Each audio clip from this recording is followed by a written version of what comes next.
Welcome, welcome. Good afternoon. Good afternoon, everybody, and welcome to the third day of Urban Festival 2021.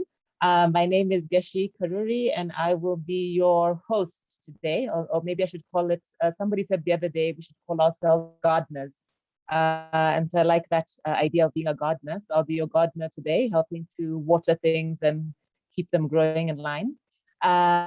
We are at a session that's going to be on smarter cities that starts in about a few minutes. But before we go into that, I'll just make one brief announcement. The theme for the conference is Rebuilt City, and we will be getting into what that means today. I've been asked to also mention that there will be prizes announced for attendees who participate the most in sessions around the event. So I hope you'll all participate and engage as actively as you can, and we'll definitely try to make sure there's time for that. So before we get into the webinar section, we've got two exciting first pieces that we'll go into. And so I'd like to introduce first Lucinda Miedema, who is joining us from the Netherlands today, and will be sharing on the next movement, Cartooning the Future competition. She'll be telling us a bit more about the competition and some of the submissions, perhaps some of her own reflections on the initiatives. So Lucinda is the COO of the Next Movement. She's an educationalist, passionate about helping young people flourish. Over the years, she's transformed from academic research into programs in the areas of peace education and global citizenship. With the Next Movement, Lucinda has been using editorial cartoons as a tool to open important conversations and make the voices of young people around the world visible and heard by murals and exhibitions. Lucinda, I welcome you to South Africa, and we look forward to seeing your presentation. I'll hand over to you now. Thank you. Thank you so much. And may I start my video, because I see the host has enabled the video part. Okay, so maybe the host can allow Lucinda to show herself, just so we're sure it's her. And yes, you can certainly share screen as well. Yes, ma'am? Fantastic. Are you able to share video now, Lucinda? So I can't start video, but I can share my screen, I think. So we'll do that one. There we go. Okay. And I think you'll be receiving that right now. Yes, we can see your screen. Fantastic. So good afternoon, South Africa. It is absolutely wonderful to be connected to all of you, also from other places in the world. I'm speaking to you now from the Netherlands, where the Next Movement is based.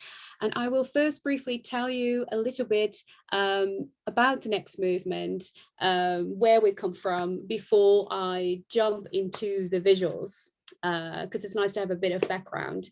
And I think connection is a very central word for all of this. This is why I'm so excited to say hello, South Africa, and letting you know that I'm speaking from the Netherlands, because this is how the Next Movement was born. A couple of years ago, I met the CEO of Cartoon Movement, and our visions merged. So Cartoon Movement is an organization, it's the biggest one across the globe for human rights cartoonists. So they are editorial cartoonists, which means that they draw about power struggles, important dilemmas, really important topics that we need to share across the globe. And we are based in the Netherlands because we've got freedom of speech, and a lot of our cartoonists do not have that platform back in their country. So that's why they connect to us. My background is not in cartooning, but thank you for explaining it already. I'm an educationalist, and I'm passionate about helping young people, the next generations, flourish, especially against a backdrop of the current climate, of the challenges that they've got right now. It's a bit of doom and gloom for young people. So we want to give them a little bit of hope. And the Next Movement, it leans on that. It leans on the pedagogy of the power of visuals. So I would like to ask you to close your eyes just for a second and imagine how you would like the future to be. What does it smell like? Is there a sun shining? Is it more detailed? Is it about particular topics? So you can open your eyes again.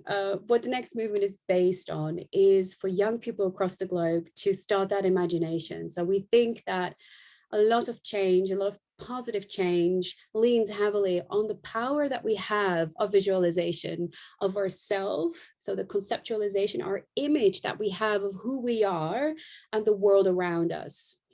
And then from there, things start to open up. So we do two things. On the one hand, we ask young people across the globe to share their voice, to share their wishes for the future that we need. And this opens up conversations that they want to have. It allows a little bit of breathing space. It allows things to open up, to release that need to be said. But when we use the cartoons, it goes a bit further. We ask them to send in a sketch of their vision of the future. And we ask then the cartoonists across the globe to choose one of the sketches that they get inspired by to turn this into a professional cartoon. And this then starts a magical process, because the young person sees that a cartoonist from the other end of the world has really understood them. They see themselves understood, and the visual that the cartoonist has created on the basis of their ideas. And that really does something. It helps them feel less alone. It starts this process of feeling a little bit more hopeful about the future. And when they want to get into positive development, being hopeful about the future is key. So it goes even a step further than that, because the power of cartoons is the visual. It is that a complex dilemma is visual in just one image. So you've got beautiful journalism that already says what needs to be said, but you can choose not to read it. So cartoons, they live everywhere. They go viral very easily. They live in social media land. They do also go to musea, but you don't have to go to a museum. So they are everywhere. And this is also why cartoonists need protection, and also why we decided to capture the voice of youth across the globe in an image. So the commitment that we do together with the next movement is that we show their voices captured in that image in very strategic places. So it's seen by decision makers, it's seen by people in power. And this gives young people a bit more feeling that they've got ownership about the future, that really, if they participate in a program like that, it doesn't collect dust, on a shelf after they've participated. It lives on, and it creates a domino effect. So my bridge to South Africa is that we're also doing that with young people across South Africa from all different corners. And I have a preview to give you, because we're going to announce the winners of young people sending in their sketch on Monday to the young people. But I am privileged to share it to you. And I will end my presentation with that in a little bit to share with you what the winner is. So for South Africa, we've chosen on initiative of the embassy, the Dutch embassy in South Africa, and the city of Joburg, to have one winner, and that one becomes a mural in downtown Joburg. The mural will be on a beautiful building, Downtown Music Hub, who have donated their wall. So this links beautifully in what you're talking about with smarter cities, because it creates a ripple effect. The mural sends out a positive image, and we will end this with showing you the mural. And that then gives a ripple effect. It boosts the environment, the context of where the mural is. Many people see it, young people see that their voice is heard, and a domino effect starts happening. So I'm gonna now move over to the visuals. You've already seen on the background, send in sketches. So we've got sketches for South Africa. It's been like around 50. And what you can see are all different kinds of themes. What's interesting is that themes across the globe are very similar. So you see a lot of gender-based violence, you see a lot of sketches that are about climate, you see a lot of sketches about mental health, equality. So I'm just showing you now what the different sketches have been, and you'll see that some sketches have been turned into cartoons. So yesterday we've got to get a look at this. This is not a cartoon. This is actual sketches of young people sending this in with their messages for the future. Some of them are pretty dark. It's really to give them an outlet to share what needs to be shared. So I'm just checking my time. I will now show you. There we go. the short list of the winners. So we have yesterday sat together with a massive team from all different kind of people in South Africa, because the mural is going to be a co-creation between an amazing local street artist from Cape Town, Raz Art. You can check him out. Also in a city of Joburg, the Embassy, Downtown Music Hub. So we've all come together and voted for the 3 winners, and this was the 3rd one. So I'm going to tell you a little bit about the idea behind it. This was the sketch sent to us by Avash Shupal, and I do apologize for my pronunciation. And he wanted to show the Earth running a daycare center that is fostering themes of principles such as inclusivity and love. And notice that if you look at the sketch, it's very smartly done. Exclusivity, patriarchy are outside, they're not allowed to go inside. And this is also, we've been helping them, teaching them a little bit more about cartooning and about how you can use metaphors to bring across a message very fast. They were supported by world famous cartoonist Shafiro, who also is involved in this project, to give advice and to let them know that their voice and their sketches can make enormous impact. As you probably all know, Shafiro, otherwise check him out. He has made incredible change by his cartooning. So this one was picked up by a cartoonist from Iran, Bahram, and he made this out of the sketch you've just seen. It really symbolizes beautifully caring about the earth, having the dreams, having the positivity, really wanting to foster positivity and just get rid of all the negativity. So this one is going to receive 3rd prize, and they will know this on Monday. They get invited to the closing event where we unveil the mural in Joburg. You're all welcome to come. It is the Co-Create My City event on the 11th of November. This is the 2nd place. As you can see, we've told them it's okay if you're not an artist, because it's all about the power of an idea. So you can see this is a very simple sketch, but the idea behind it is incredibly powerful. This image is about how in South Africa, that these are their words, people are so poor that they have to often choose between school literacy and warmth. So it really is about, you know, showing that education, real equality in education is key. The sketch was done by Rilani Maminze, and it was beautifully created into a cartoon, again from Iran. You can see that it's really trying to see, okay, you know, we need to focus on something else. We need to see how important education is for kids, and we need to turn the negativity into positivity. If you look on the website, you'll see that some cartoonists have been inspired by more than one sketch. And we also see sketches that have been inspired by more cartoonists. So some of them have more cartoons. So I'm now going to show you the wall, and I will tell you a little bit more about the winner. And we have a little drum roll that I'm going to create. So to reveal to you who's going to be the winner. And it's slowing down. This is the building in downtown in Joburg, and it will end with the winner. It's trying to raise attention. There we go. This is going to be the winner, announced on Monday. And it's based on a beautiful sketch. I'm gonna get my screen back for you. There we go. This was the sketch. A sketch by Zahir Suleiman, and he says 2 hands holding up the earth. He wants to show that, yes, the world is broken. There are sad animals, there's pollution, gender issues and more, and we can't change the past, but we can start now. And that is also the title of this sketch. There are all kinds of themes that he puts into it to show what direction he wants to go. And you can really see when you talk to them that creating this in such a tangible way, making a sketch out of it, already gives more positivity, already gives a little bit more hope. But then when you see that your sketch is actually chosen by 2 different cartoonists, both they happen to be from Cuba. So the right one, it was a very big tie between these 2. The right one is from a fantastic cartoonist, Miguel Morales Madrigal. of course, you all know about Cuba. We are supporting them in many different ways as we can, because it's a little bit more difficult to, to share what you want to share. So Miguel is doing that a lot with us. He's very involved with young people across the globe, because also for him, it's like a lifeline.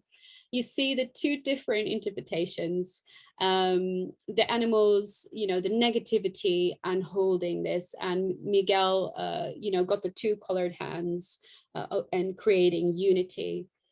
The winning cartoon is the cartoon from Oswald in Cuba, showing there's a lot of depth to this cartoon if you look at it, and if you've got some time. It shows in the hands and the arms what we're supporting, the direction that we want to go to, and it gives you a little bit more metaphor of also there is a sense of time there, because it's loading. What is it that we're going to do with the future? And it's trying to draw you in to make you understand that you make the difference. So yeah, I know I've got a very short time, so I will stop with this and leave you with the thought how you make the difference. And this cartoon will become a mural, and hopefully it will create a ripple effect. And many more programs are going to join in. Portugal is next up, Hungary, and we are going to try and connect those young people, Lithuania as well, Cuba as well, to each other, to give them the feeling that they do make the difference, and together they are connected, and together they're stronger. Thank you very much. Wow, thank you, Lucinda. These are really inspiring to look at. What beautiful images. It's also nice to have the sneak preview on the winner. Just also cool to hear that the project's, sort of growing. That's really, really yes. Great to hear. There's some comments in the chat. And I just want to welcome anybody who wants to share or even ask any questions to do it in the chat. We do have an open session for more discussion later. We are going to move ahead now to the next item. But yeah, I think it's really inspiring just to see how this kind of work can bring in voices, but also just be such a source of inspiration, I think, to everybody, and the way you're bringing the arts into the work, I think, is really inspiring. So thank you so much for that. Thank you so much for inviting me. It's been a pleasure. I have to say, I do have to pop out later on, but please, if there's any questions, you can reach me. Yes. Okay, lovely. Do you want to pop a website or anything onto the chat? Yes, I'll pop it in the comments. I'll do that right now. Lovely. Thank you. Thanks, Lucinda. Okay, and so our second multimedia item here, plug-in now, is we're going to come closer to home to Smiso Pengu, who's going to be sharing from eThekwini, from Durban, on riverside management. So this is part of the City Sustainability Showcase, and Smiso Pengu is the climate protection scientist and project manager at the eThekwini municipality, who will be presenting on some of the projects on riverside management that they've been involved with, including the Palmiot Catchment and Rehabilitation Project. Smiso, I welcome you to take the stage. I hope you're able to show video. We can see your screen, it's perfect. Okay. And we can see your face, wonderful. Welcome. All right, colleagues, thank you so much for inviting me to this platform. We always welcome this platform as a eThekwini municipality. So I'll try to be quick as much as I can due to time. I'll try just to give an overview, and then I'll not be going into the details of each of these projects because there are 4 of them. I'll just give an overview what the city was trying to achieve, and also the lesson learned and the way forward of what we are doing as a city of eThekwini with regards to river management. So without wasting any time, I'll just formally introduce myself. I'm Smiso Pengu. I'm working as a senior climate change scientist within eThekwini municipality in Durban. So the kind of work that we are doing, as much as I'm a scientist by profession, but because I'm sitting within the local government setting, which its key mandate is to provide services to the human on the ground. I can't just be focusing on climate change without focusing on social issues. If I'm talking about social issues, the issue of waste, the unemployment, the lack of sanitation, the challenges within the informal settlement.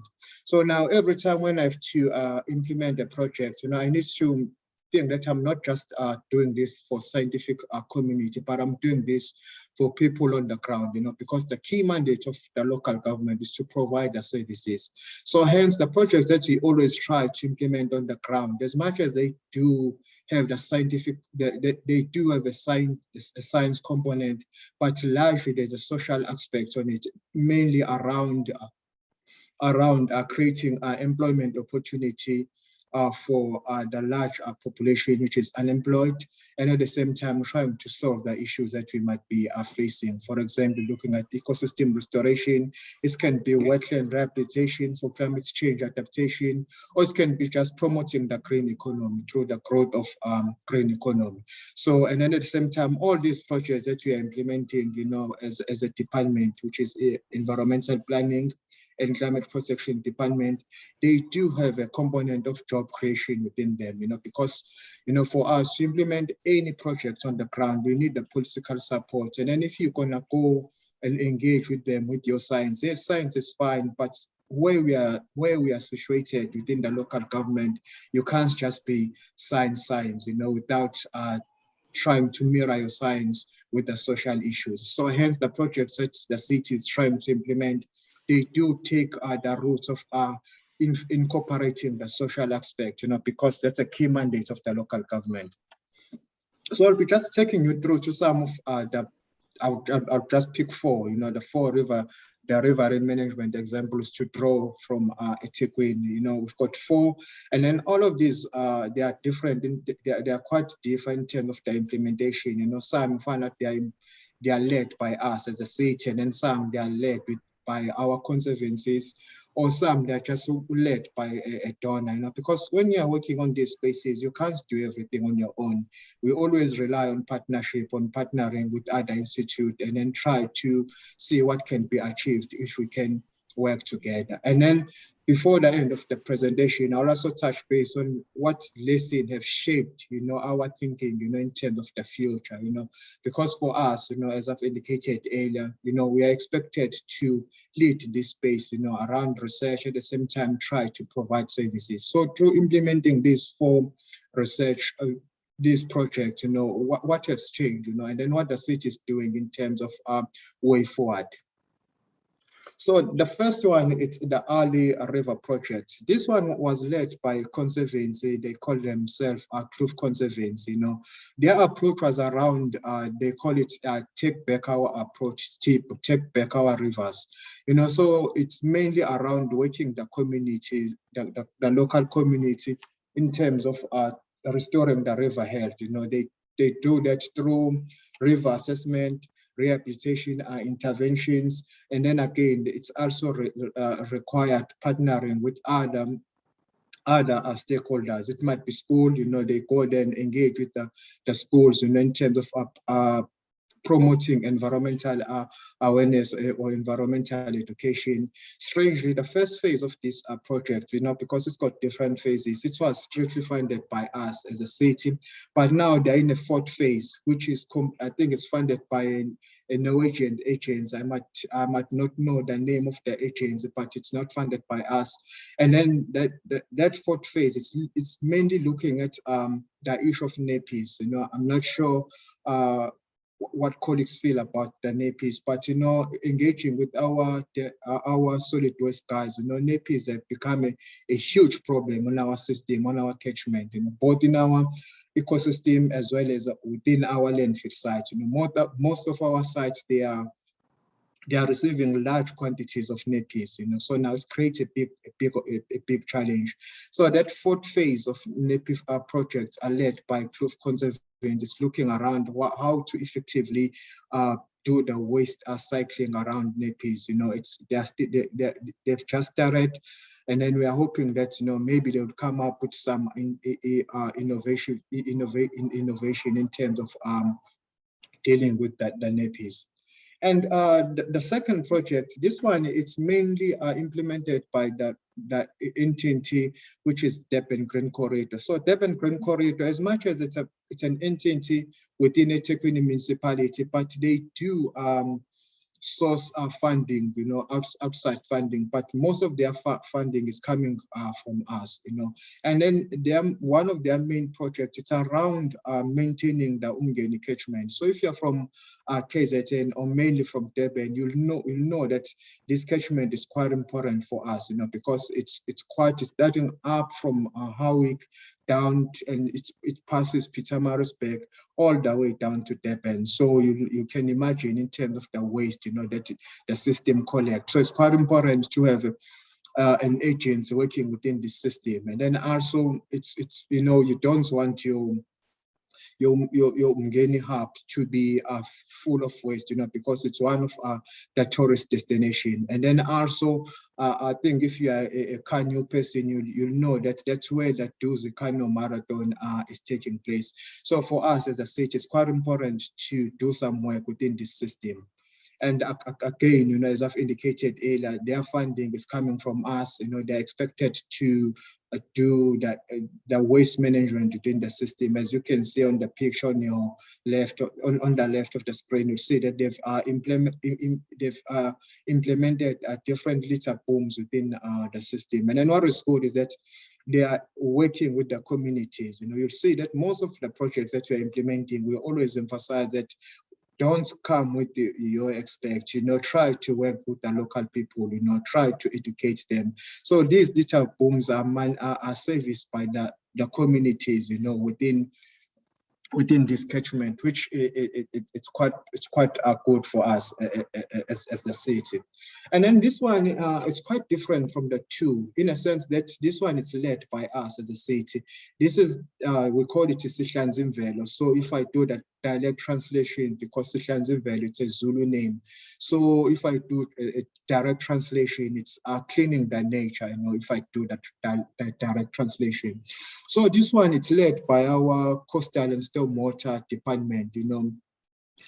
We are working with the local cooperatives, so if, we engage with the communities within our areas. So at the moment, it's only in ink areas. So the ink areas is Inanda, Duzuma, and Guamashu. Those are your typical township within Durban. And then also recently included some part of Umlazi township. And then again, we emphasize communities to form a cooperative. Each cooperative is tasked to maintain or manage at least 8 kilometer strip of a river, so they have to do the waste removal, alien plant removal, and then also making sure that, the river is clean, and then also doing some environmental education with the rest of the community. So in a sense, they are our eyes and ears, what is happening within this system. And then also the reason why this was initiated by our coastal and stormwater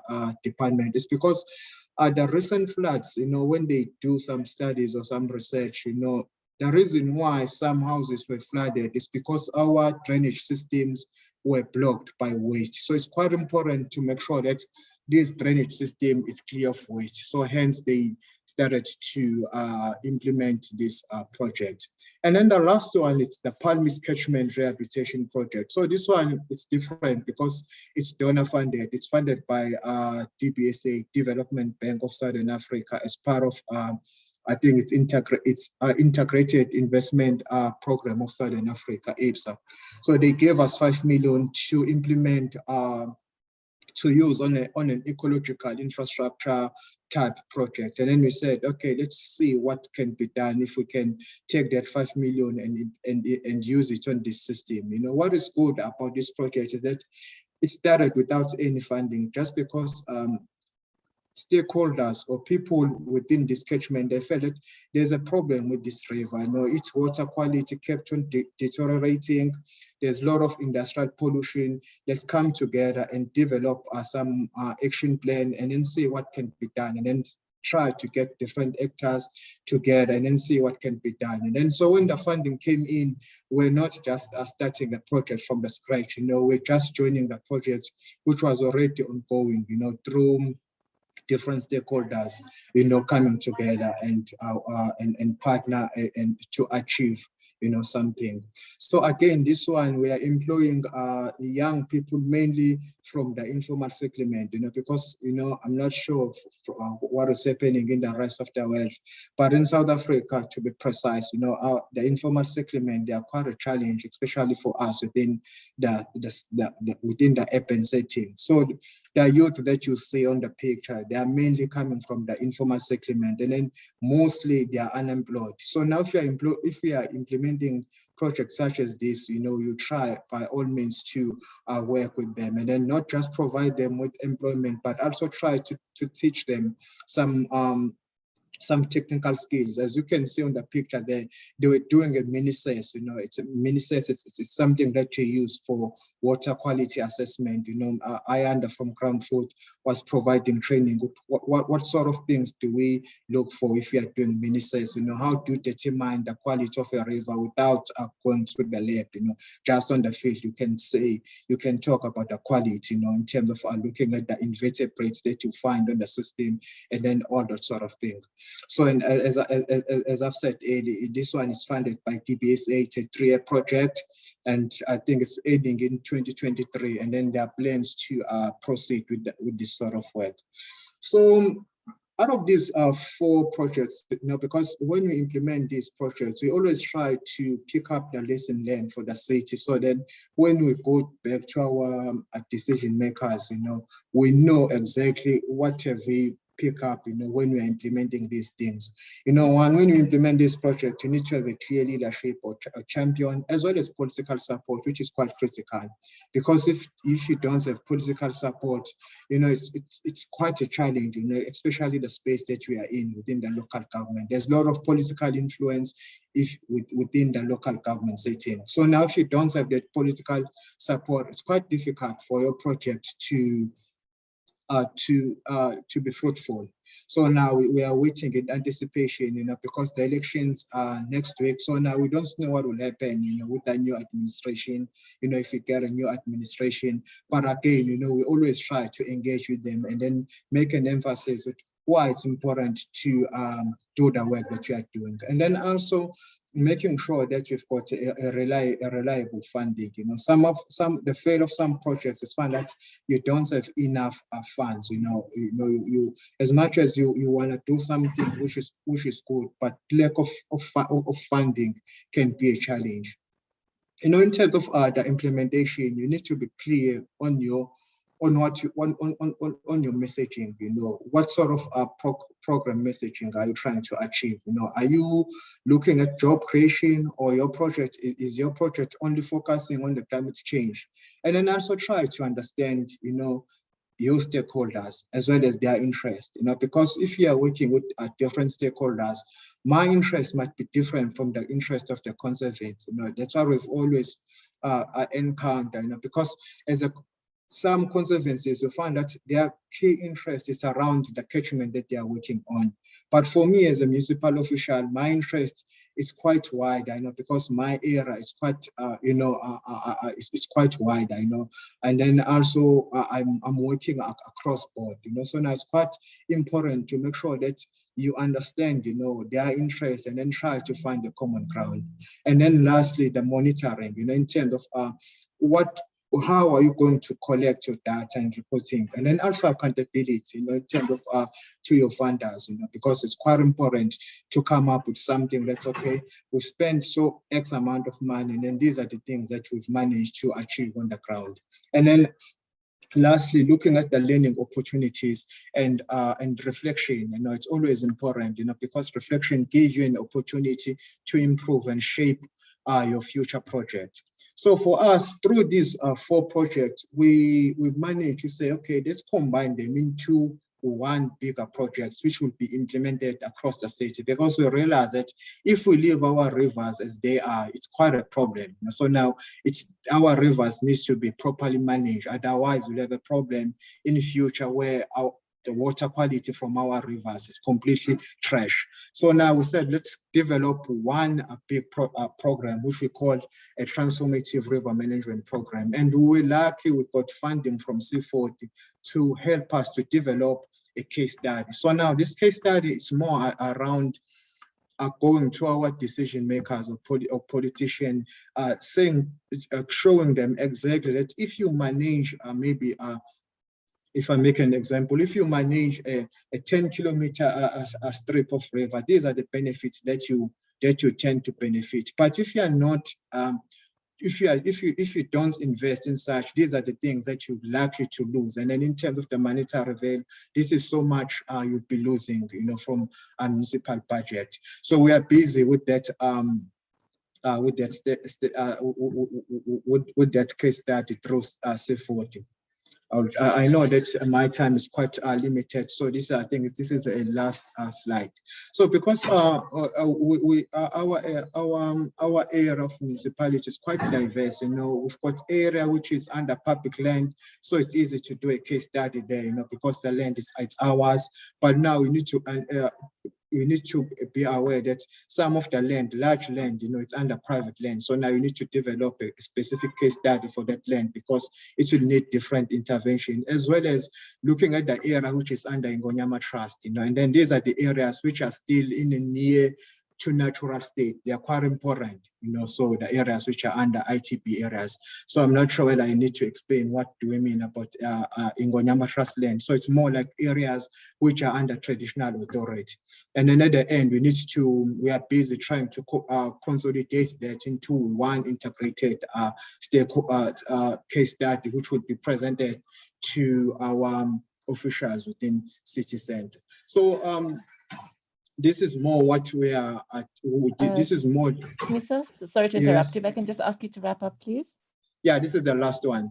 So this is more like building a compelling business case study for plus 7,000 kilometer riverine corridors, looking at how are we going to be resilient to climate change, and then trying to close loop. And that's all. I will not go through all the points due to time. Thank you so much for this opportunity to show the work that you are doing. Thanks. Thank you, Smiso. And actually, sorry to have to cut you off, because I think this is really, the work you're showing is really a wonderful example of how sort of government and governance processes and partnerships intersect with this very important issue of environmental sustainability and management.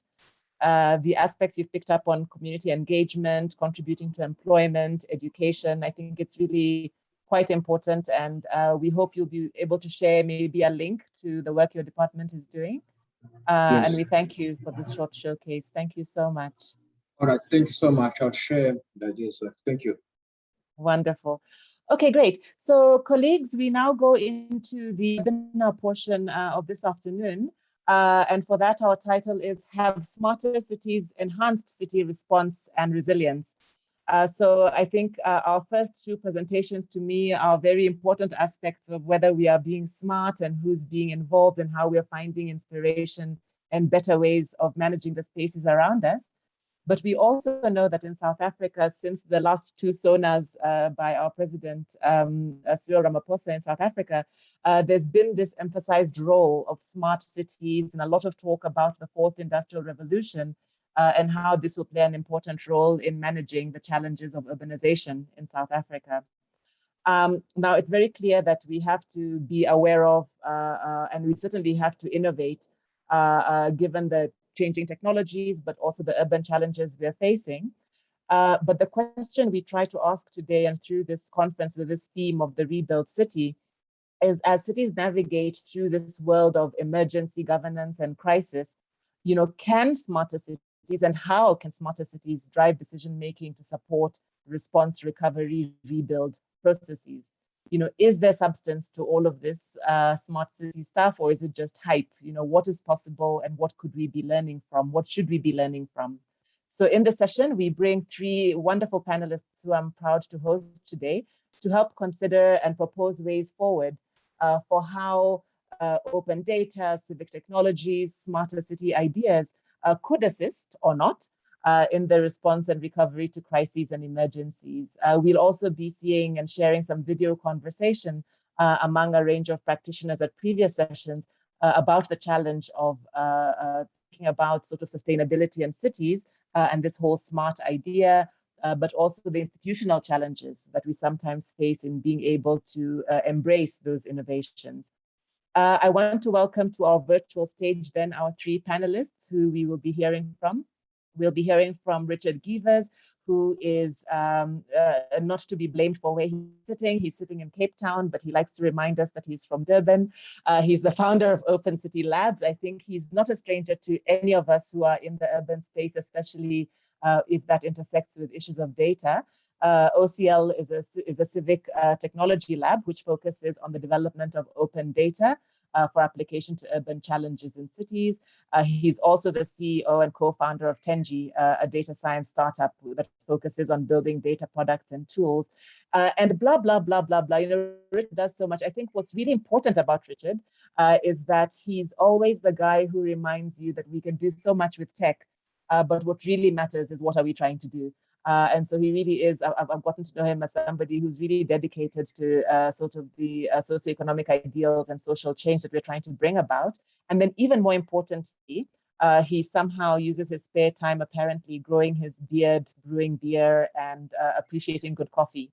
And so maybe he'll have time to tell us why. And apparently he also listens to vinyl, so we'll have to compare collections with him sometime. So welcome, Richard. Our second panelist is Judy Backhouse.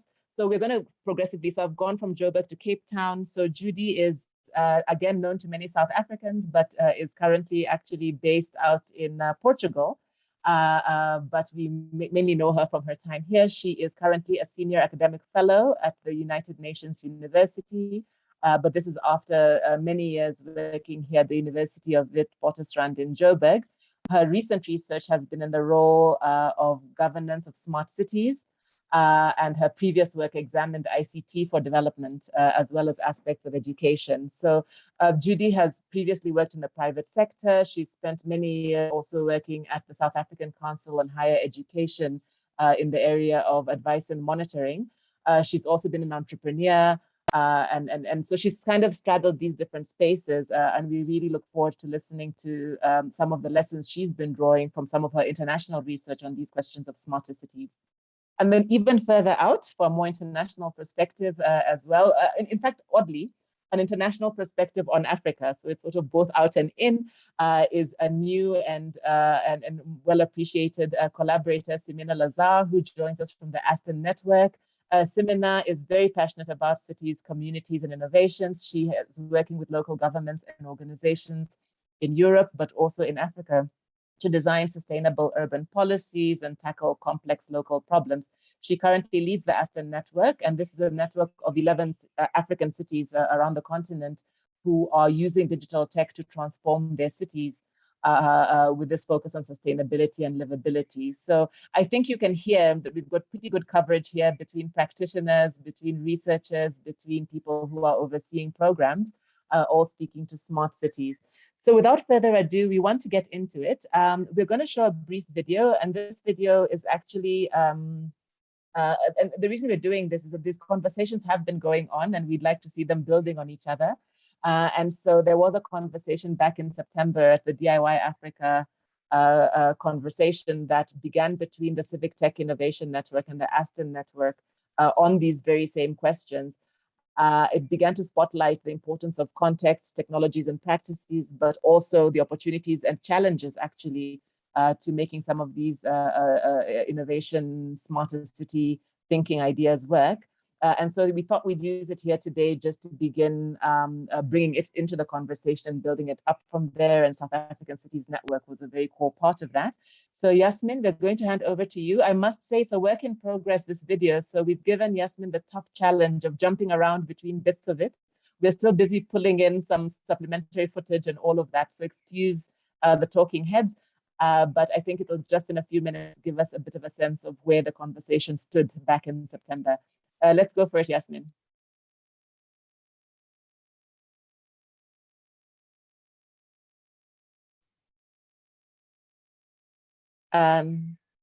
We don't hear any sound. I don't know if you shared sound.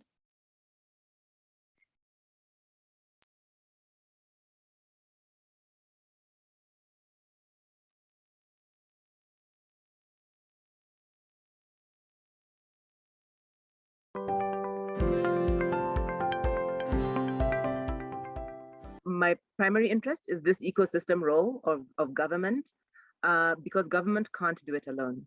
Government can't do it alone. We do not have the resources, the capabilities, the systems across our cities to do everything that needs to be done. I think good governance in an age of changing technology and of ballooning needs is about being that platform. It is about partnering. So if I had one big idea for how to use innovation in Africa to address sustainability and development challenges, it would be partner, partner, partner.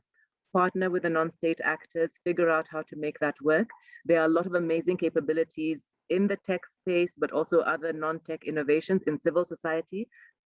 For me, another key element is it is a bit linked with leadership, but it's not. It's more a question of position and mentality, which is for the city administration, the city leaders to accept the fact that they should be brokers and facilitators for the environment, the ecosystem that is on their territory. Linked with that, more like thirdly, on a very basic level, for me, it's also about basic language and skills. In most of the cities I work with, especially those who are non-metropolitan or capital cities, there is a basic issue linked with digital skills inside the city administration. Speaking the same language with developers, startuppers is not obvious. So starting from there and building onwards, that's something that I've learned in these past years, and basically being humble in that process.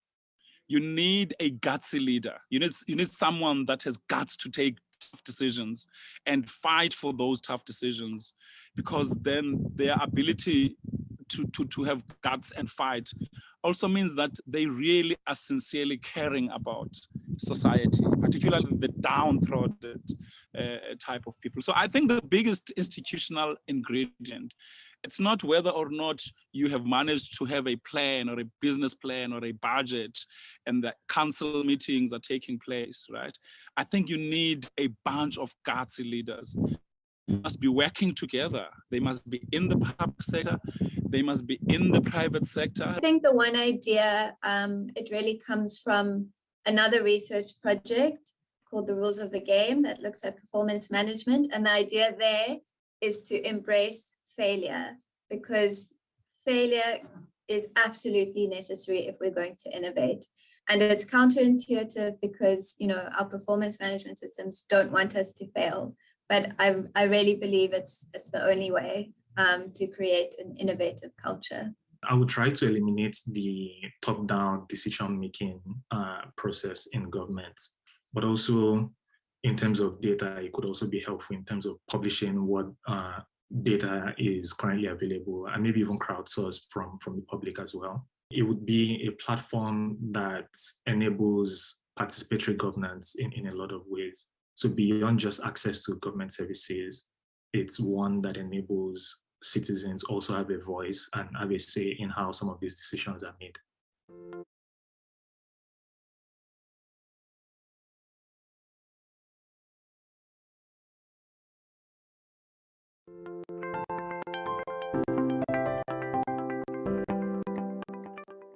So we've got all of you saying that in the space of academia, we need one common language, and that's something academia, it looks like it's overlapping with NGOs, could contribute to. We've got academia, public-private partnership. We say the academy can also help to fund research that can assist entrepreneurs with real-world innovation.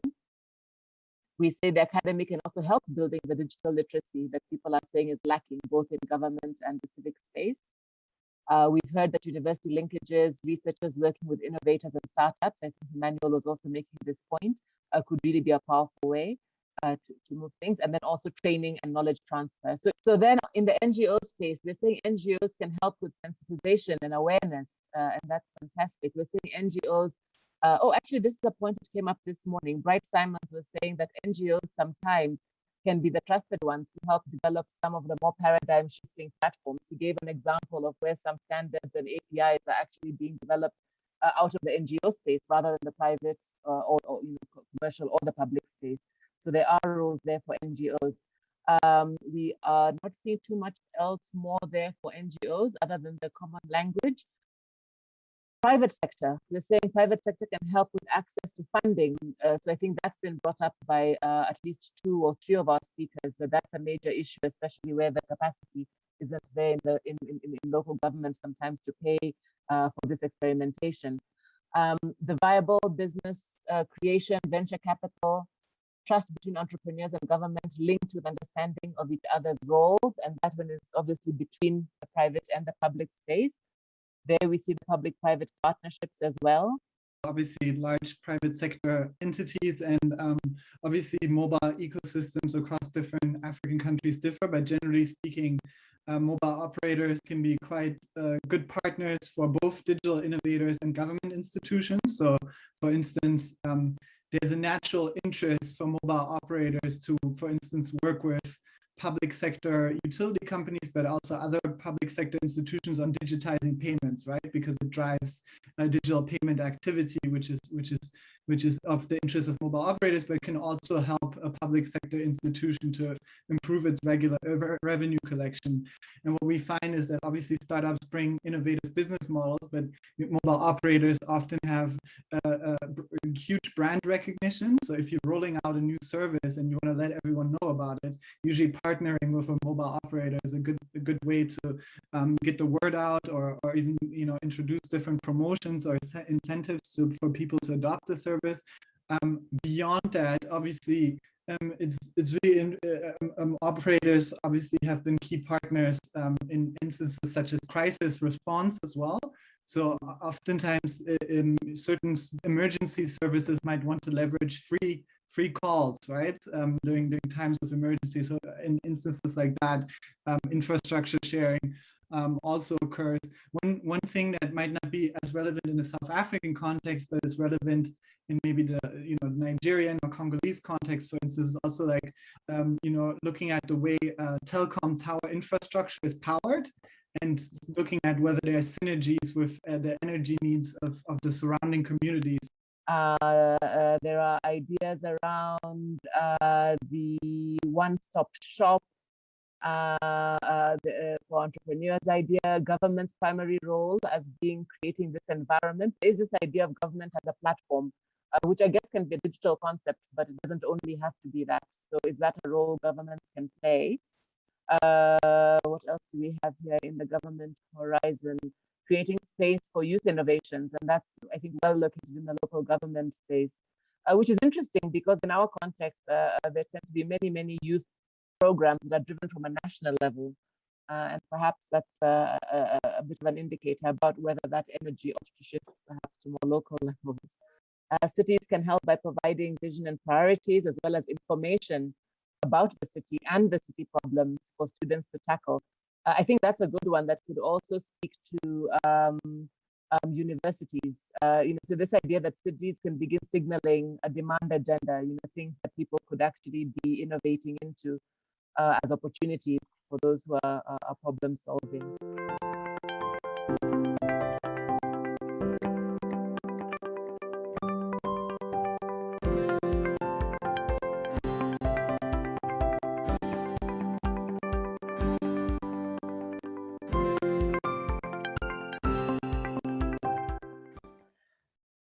Thank you, Yasmin. And just apologies to everybody for some of the tech issues there. It actually showed perfectly offline, but I guess, yeah, it happens. And it is Friday, so we have to allow for these things.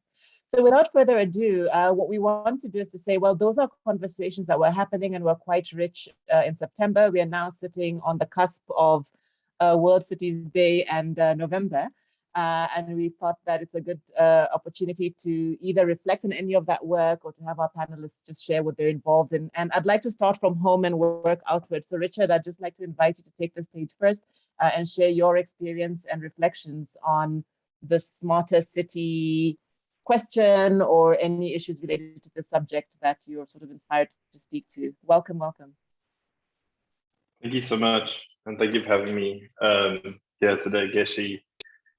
And yeah, just to say that this is a lot to talk about. It is Friday afternoon, and so I'm going to take a little bit of the short time allocated to just point your eyes to the right-hand bottom of the screen, where there is a bit.ly link that will repeat in any slides, where this slide deck can be found, because there's going to be a ton of links and other sorts of things, and if any of them are useful to you, I think maybe it will be more useful to you if you're able to look through that.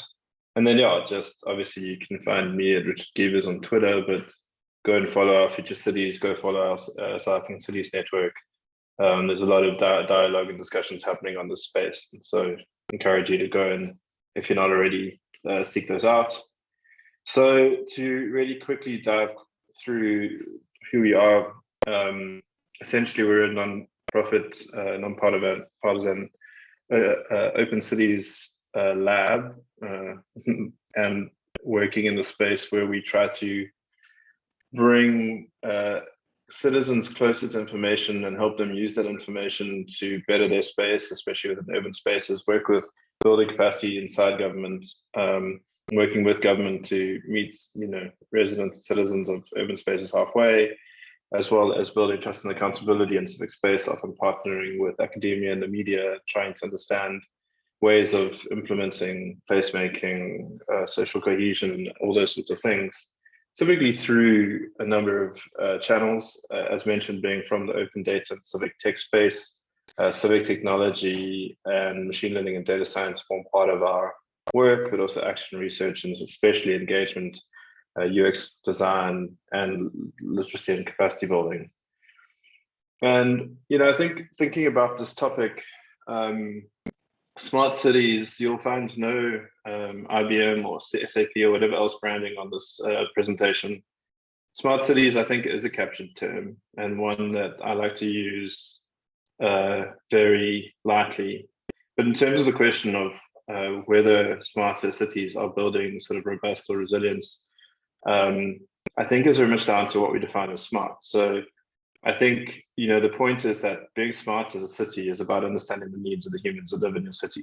It's about connecting to people and organizations that make up the local society, strengthening the mechanisms that allow resident needs to be shared, understood, categorized, prioritized, both internally to city government, but also externally with partners. You heard Geshi, partner. Understanding your priorities and being open about them. As a city, I think one thing that is massive that would make cities smarter is just smarter leadership. And by that, I don't mean to say leaders are dumb or anything like that, or not intelligent, but the way that we implement leadership and the way we hold leadership accountable and the way that leadership happens throughout cities, I think needs to be a lot more optimized and smarter. I think a smarter city works for the future, and I think a smarter city invests in good governance, people, capabilities, knowledge, and systems. And for the first time in this whole talk about what a smarter city is, you'll see the word systems, which can include tech or data systems.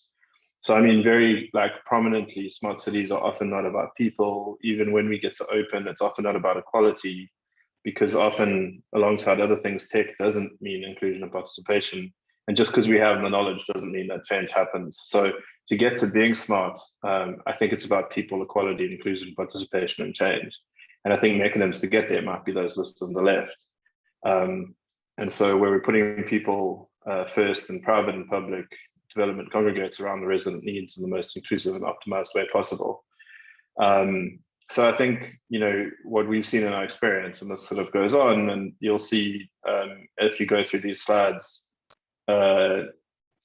examples of projects that we've been working through. We've been lucky to partner with cities both locally in South Africa and more through the continent on a number of projects that I just really quickly dived through around the topic both of trying to introduce better systems for governance, more capabilities in using information to make better decisions, connecting more to citizens, especially using technology to connect more to citizens, and really work within the pandemic space recently with a number of metros, as well as a bit more broadly on the continent, around trying to sort of get to this thing of, can we help, can we use these smart mechanisms that exist. And so I think some of the lessons that were learned here, just as you can see, just diving through a lot of things that really you can go and look at. But it was, I think, when we start to ask whether people can be smart, people in cities can be smart, notwithstanding the fact that smart is around the need of humans and the response. I think that some of the things we learned, and to be specific, in projects that we were working in, both as part of our relationship with cities through SCODA in a partnership with SACN, through the Future City South Africa program, through others, is that there were key moments and key things that needed to be in place to make cities better at, say, responding to a pandemic. And some of the experiences we found there was that where cities had deployed open source, open data and systems, they were in a much better place moving into a crisis response. Because I think what we're really talking about when we talk about this thing is, can we be doing the work now to make us ready for crisis responses and mitigate crisis responses in the future? Can we be smart about the way that inclusive development comes around addressing residents' needs and the needs of the operations of the city, both socially, politically, economically, such that as we come into shock times or downturns, we're able to be resilient and robust in them. And that's environmentally, economically, politically, whatever it is. I think very definitely through both the pandemic and through the unrest that was recently seen in Transport Day Zero and many other things, we can see that we've got a long way to go with this. But what we did find is that where, as I said, there was open source and open data in place in the city ecosystem, which includes both the city government and city data, but also academic institutions and all those sorts of things, research institutes, not NGOs. There was more of an ability to quickly get to the root of the problem. So whether your problem is a pandemic response or the unrest or insurgents, and trying to understand the needs of people very quickly, whether it's about the crisis or the violence that is poverty that people in our cities live every day and are constantly in a state of violence. Trying to understand how best to deploy limited resources and very limited time. You need information, you need data. And the whole dialogue around being smart has been captured by big tech firms who see this as a sales pipeline.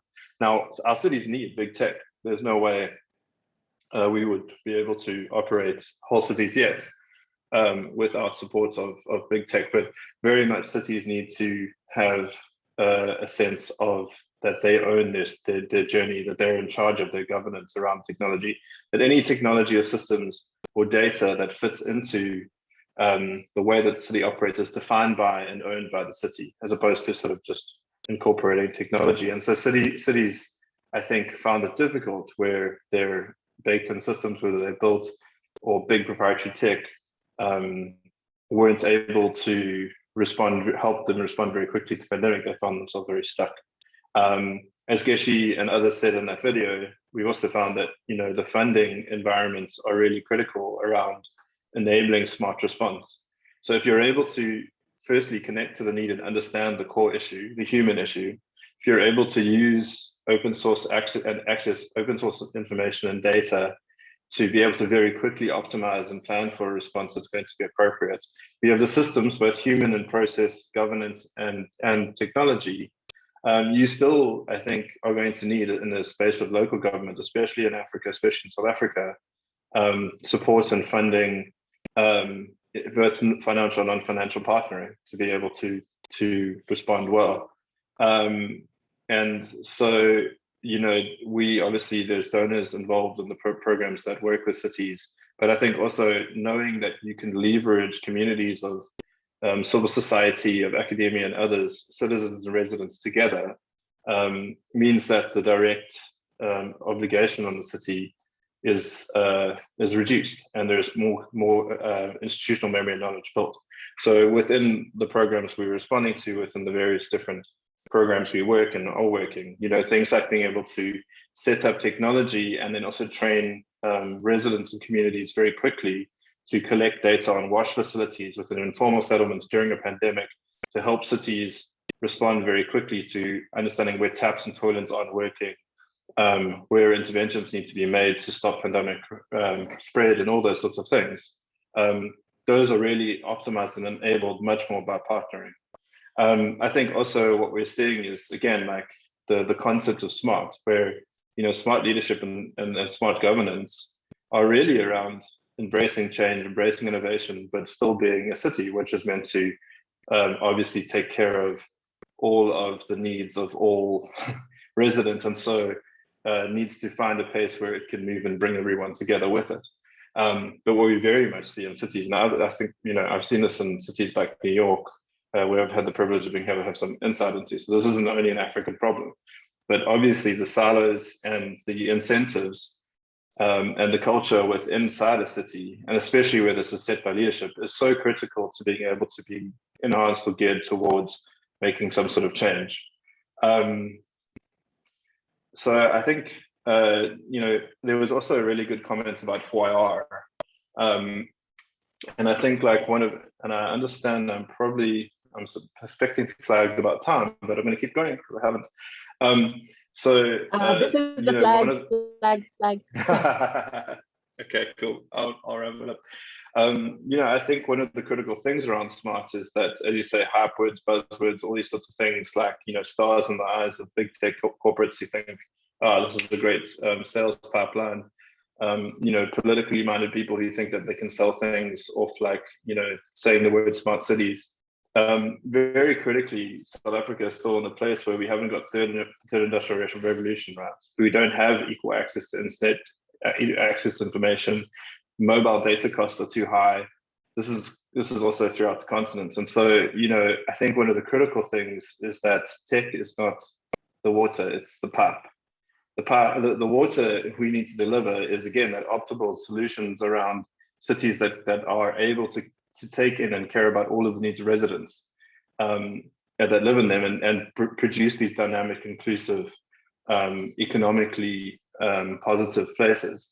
And so sometimes we need to tear down, sometimes we need to not rebuild, sometimes we need to change the way that a space or an economic sector or something is made up, because it is just so endemically and structurally broken or unequal that it will never be able to be fixed. In some other cases, maybe this will be the case. But I mean, especially in terms of access to internet, let's stop talking about sensors and these sorts of things. Well, not stop talking about them, let's embrace them, but let's start talking about the fact that actually fundamental investment in things like access to internet, that sort of infrastructure, needs to happen fundamentally.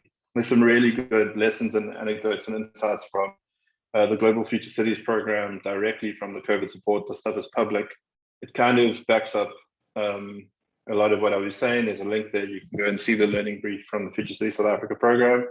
But I think, really understanding what were the factors and how can one work smart in terms of resilience instead of a pandemic. And I think, again, talking to the idea of the smarter response, and what are the things that sort of come in place when one can, or that it allows for cities to be responsive. And then there's just, really so many things. We'll talk about opportunities, but I think, we can maybe chat about that thing. And then thanks. That's maybe the closest I've ever been to my time. No, thanks, Richard. And sorry to make you rush through that, because it looks like there's some great slides there. But as always, you're so gracious about sharing your slides with all of us. So I think people can look through those. Tech is not the water, it's the pipe. I think that's such a wonderful just way to help people visualize this issue. I was asked a question yesterday in another panel whether I thought technology, infrastructure, or development was where we should focus. And I thought that was curious that people actually think tech or infrastructure is what we are trying to do. And so this issue of what's the means versus the end is clearly something people don't always get into perspective. So thank you for that. And I'm definitely got some questions for you. And I'm just going to encourage participants to continue putting questions on or comments onto the chat or the Q&A, and we will be bringing Richard back in. But without further ado, I want to make the circle bigger and say beyond South Africa, even though I'm sure a lot of what Richard was sharing is in fact not just about South Africa. I think these issues are quite common, but let me not say it. Let Simina say it to us. I've already introduced you, Simina, and welcome to take the stage. Thank you very much, Geshi. It's a pleasure to be with you again. It's the second year in a row for Aston, for me at the Urban Festival, and it's a great pleasure to share my insights, our insights as a network with you. I don't have any slides, so bear with me. I hope my presentation is clear and as insightful as the one Richard gave you. And yes, it's true that many of the things that he said for us are exactly the same. It's the vision that we also have. So first of all, very quickly about Aston. Aston is an acronym that stands for African Smart Towns Network. We don't use it as that much because, like everyone, I think when it comes to smart cities, it's a term that we don't use it that much, or we kind of use it with care. And Aston is 11 cities from 11 different African countries, north, south, east, west. Unfortunately, no South African city is part of the network, but thanks to the work we are doing with the CTIN, I think we the connection there is strong. And the aim of Aston Cities is to use digital and tech to make cities a better place, really to live, to work, to play. We are a flagship project that was born from a partnership between the French Development Agency and the European program called URBACT. URBACT has been building networks such as Aston for nearly 20 years in Europe, using a very specific kind of methodology that's based on principles like a participatory approach. So whatever solutions we build for our cities, it has to come from the local ecosystem. We want to look at an integrated approach, so bringing all the levels of governance together, and of course we are looking at sustainability. So that was the kind of framework that we wanted also to use with Aston. Our aim was not to create smart cities full of sensors and AI in Africa, but our aim still is today to use digital and tech to solve the solutions that cities are facing on a daily basis, and with this view that yes, tech is the pipe, and tech should be used to achieve the sustainable development goals. We started Aston in October 2019. We had 6 months of business as usual, if I can say so, activities, and then COVID happened. But not only COVID happened. We had major floodings happening in Niger. There was Mali. Bamako is also part of the network, and as you all know, there was a coup d'etat that stopped the city and the country for nearly 6 months. Lagos is also part of our networks, and the anti-SARS movement again blocked the city almost in entirety towards the end of 2020. There were elections in Uganda. Kampala is part of our network. So the reason I'm bringing all this up is to say that 2020 for us was major turning point in terms of learning. And COVID was only one of the problems that our cities were facing. For some, it was the smallest of the problems, if I can say so. And the reason, again, I'm mentioning all this is because during 2020, there were moments when we were asking ourselves, okay, this is the best moment for us to see if Aston is really relevant for these cities, but not Aston in terms of us as a network, not only that space, but also the digital transition. Is this still big priority on their list when they are facing so many problems.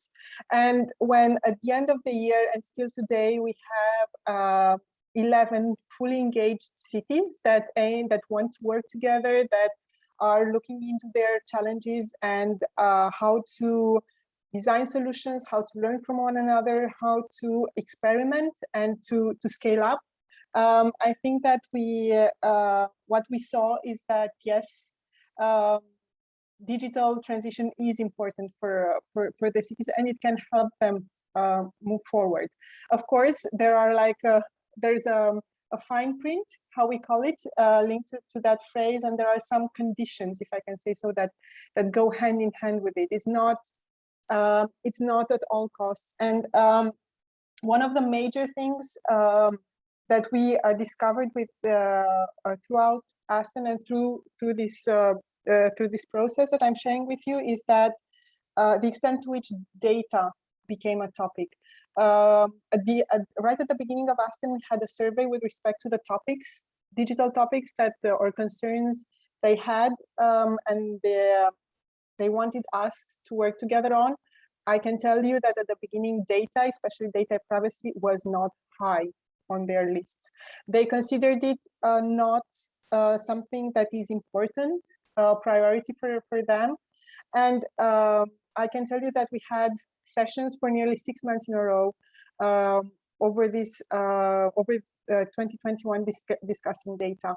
How to use data for decision making has become, among our Aston cities, a top priority.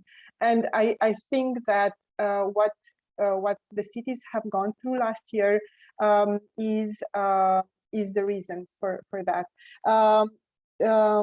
They learned that with data they can take decisions in a faster, quicker, and more solid way. And this is for us, this is something major.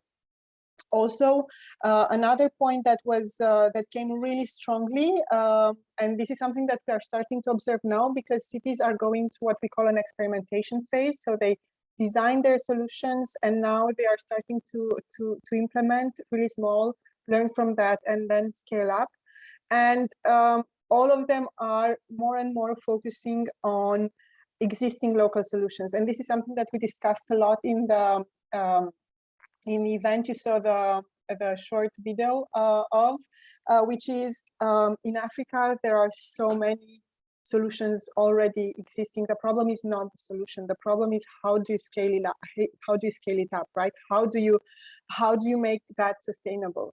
And we see more and more cities looking on the existing ecosystem, being more open to work with startups, which is not something that was granted at the beginning.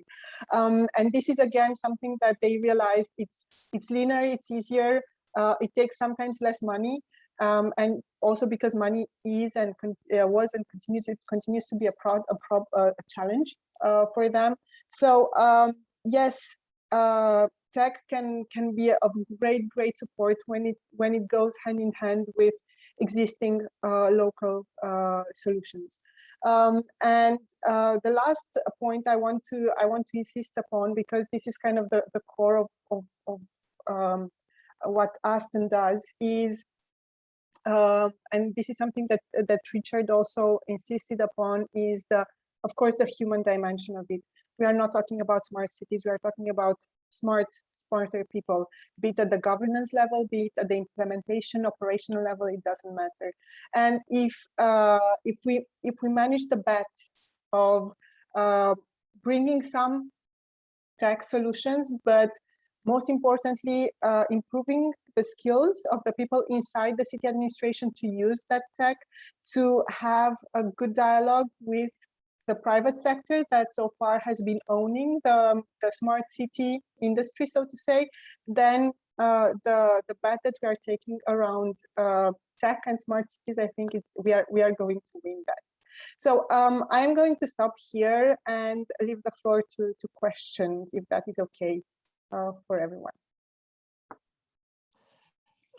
Thank you, Samina. You've gone through quite an impressive amount of content in a very short time.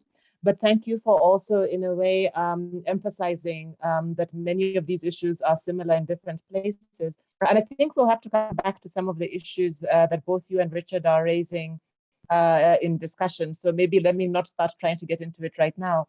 But smarter people, I really heard you say that, that this isn't about, you know, finding the smartest tech. This has a lot to do with how we understand and use these things. And I think we'll come back to some of this in discussion.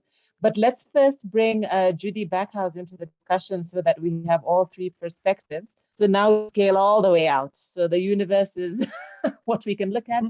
Judy, do you want to share with us what your insights have been now that you've been researching these issues well beyond South Africa and Africa? Welcome. Thanks very much, Keshi. So I want to bring some examples from the international context, but and also more of a research perspective on matters. But I must say how nice it is to be back talking to people in South Africa, because I find that I share very much the perspective that you have on smart cities, which is not always the case in my interactions with people in Europe. So this question of have smart cities enhanced city response and resilience, I think is an easy one to answer. I think it has. And I want to start with just a very simple example. And that's the example of municipalities in Spain. So Spain is a country with lots of small towns. There are 8,000 municipalities, give or take, in Spain. And a lot of these are very small. More than 7,000 of them have fewer than 10,000 people in them, so it's really small. These kind of small municipalities really lack the skills and infrastructure to develop and implement digital services, as I'm sure you can imagine. So an example of how Smart City Initiative has helped in this particular case is a cloud-based system which has been developed by a local company and sold among municipalities, which essentially provides an electronic document management system for municipalities in Spain. And what it comes with is a municipal website. So the municipality automatically has a website once they've implemented it.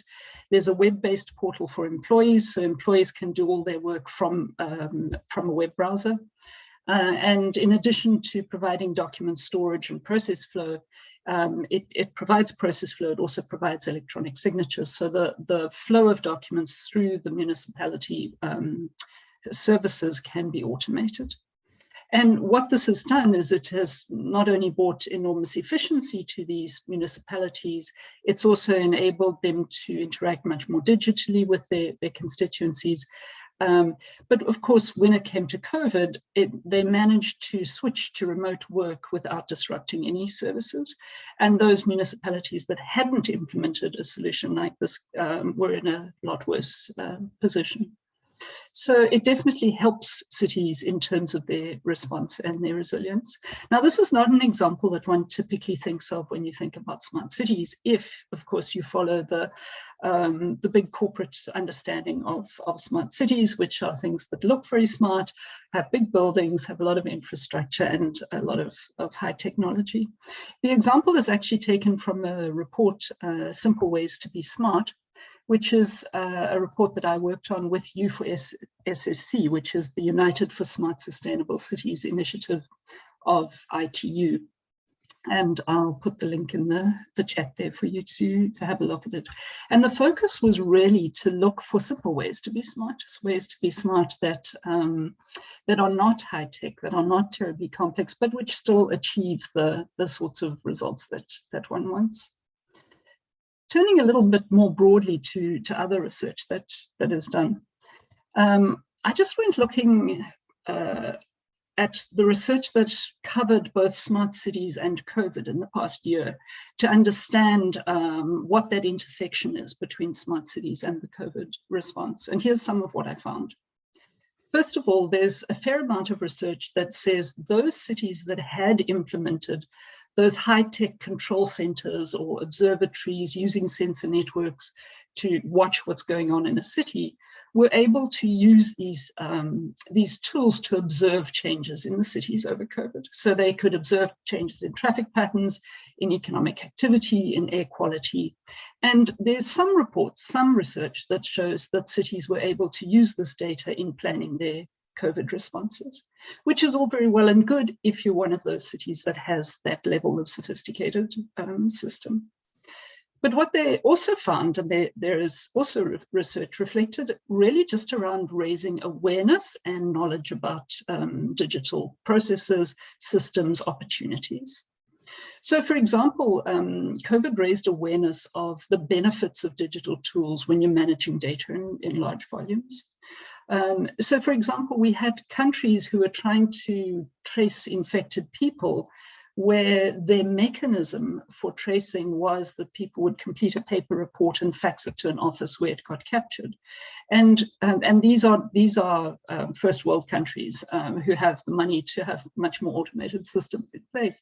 But these were the systems that they had in place because it had worked in the past. They'd never had to deal with large volume reporting of infections. And so it raised awareness of how systems can automate that kind of thing and make it far more effective.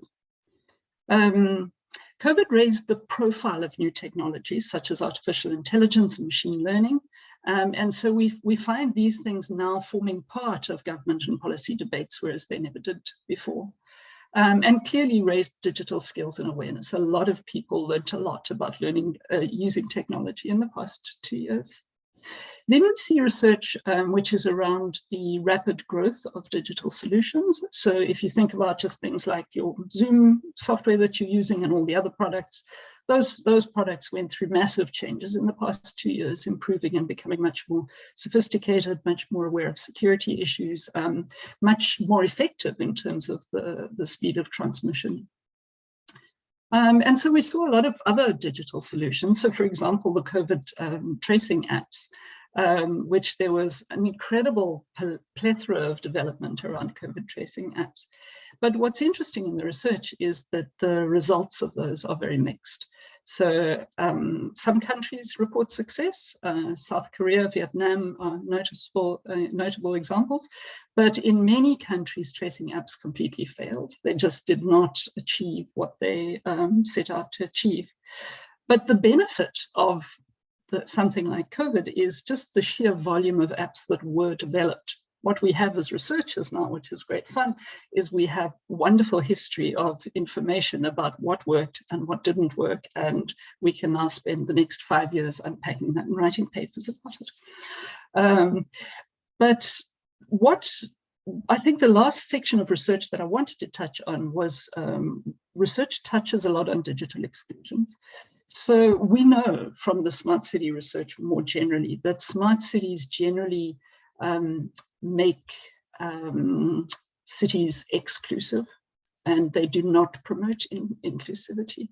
So we saw during COVID how this was intensified, and one only has to think of the example of education and the immense difference in education that children have obtained in the past 2 years based on whether they had access to the internet and technology or whether they didn't. So a bit of a mixed bag in terms of what the research is showing as to how smart cities helped or didn't help in the responses to COVID. So I put the slide together earlier in the week, and I was really surprised listening to the past two speakers and looking at that little film clip to find that I'm pretty much repeating what everyone else has said. I was asking the question, how could we do more better? So how can we use smart cities and the opportunity presented by these technologies to improve? And I really have 3 points here. The one is to listen widely, learn widely. The second one is to get as many stakeholders involved as possible. And the third one is to act wisely with a view to the long term. So I just want to unpack those 3 points a little bit. The first one, listen widely and learn widely. I think it's really important to talk about problems, to share data, to get a common understanding as to what the problems are between cities, researchers, residents, NGOs, businesses, Because if we don't understand what the problems are, it's more difficult to tackle them. And then also to devise new avenues for exchange. I was listening in on the opening session on Wednesday, and one of the speakers spoke about the need for engagement between government and the professions. And that's a nice example of how do we get those conversations happening? How do we also make more effective use of media, both new and old media, so that we can gather information? And then the second point, which many people have spoken to today, is around getting as many stakeholders involved as possible. And this is about innovation hubs and city engagement with innovators. It's about the private sector working with cities. It's about various sectors.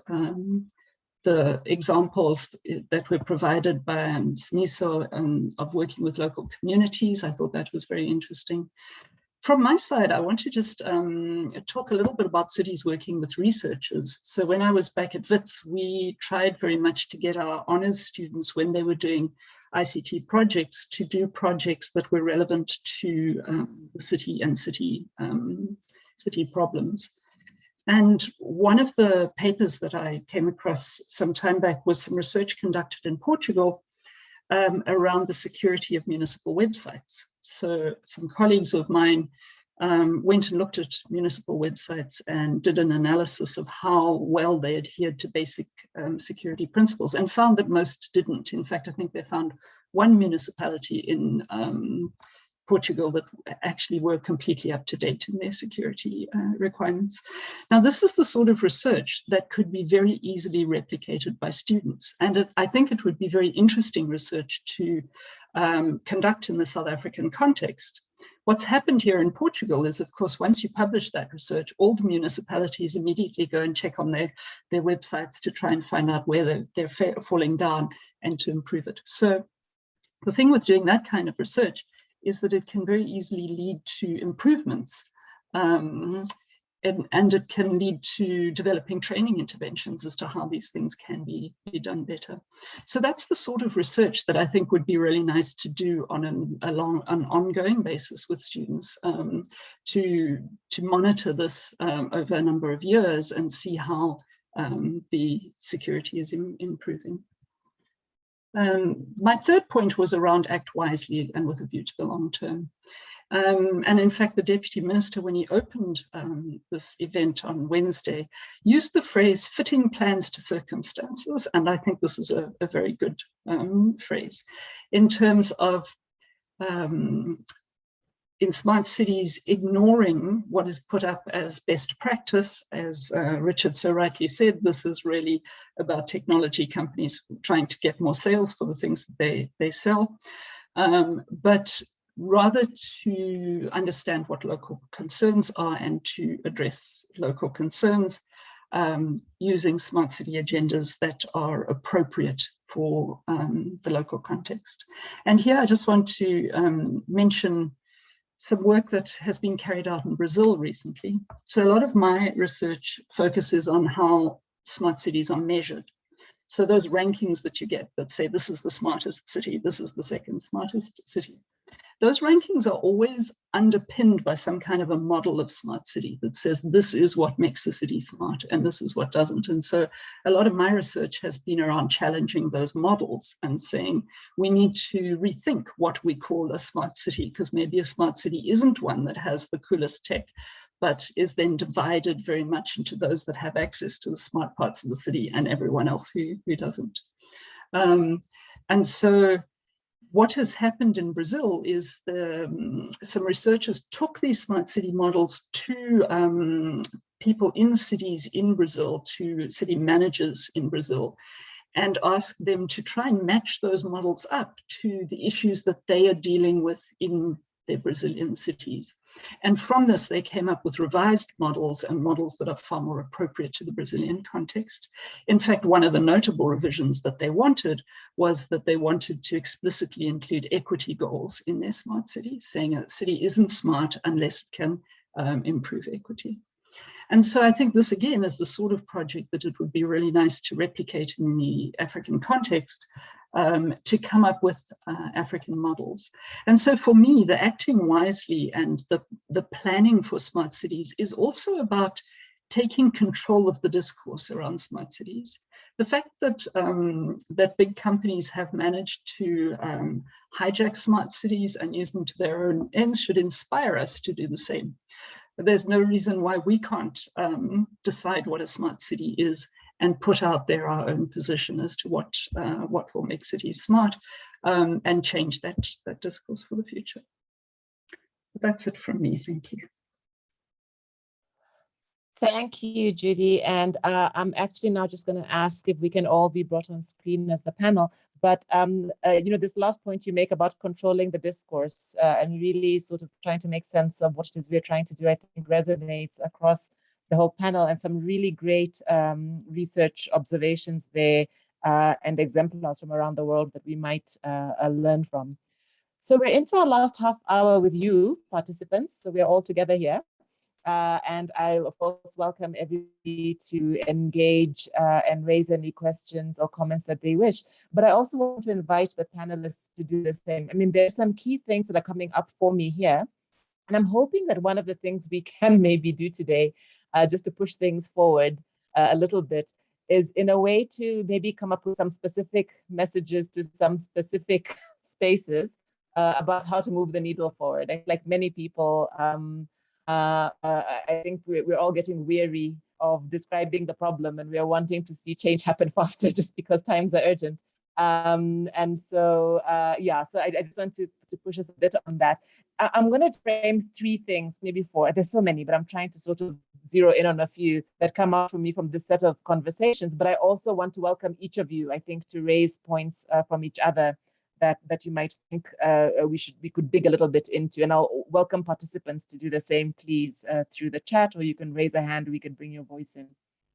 Number has mentioned and echo what Sitola raised in the intro video around leadership. And I'd really challenge each of us here to think of, well, what are some specific things we can say about what leadership needs to do or change? Because I just worry a little bit like the African governance conversation. You know, we sort of always make these big points out there about needing better leadership, but then it just ends up becoming almost, this big insurmountable problem.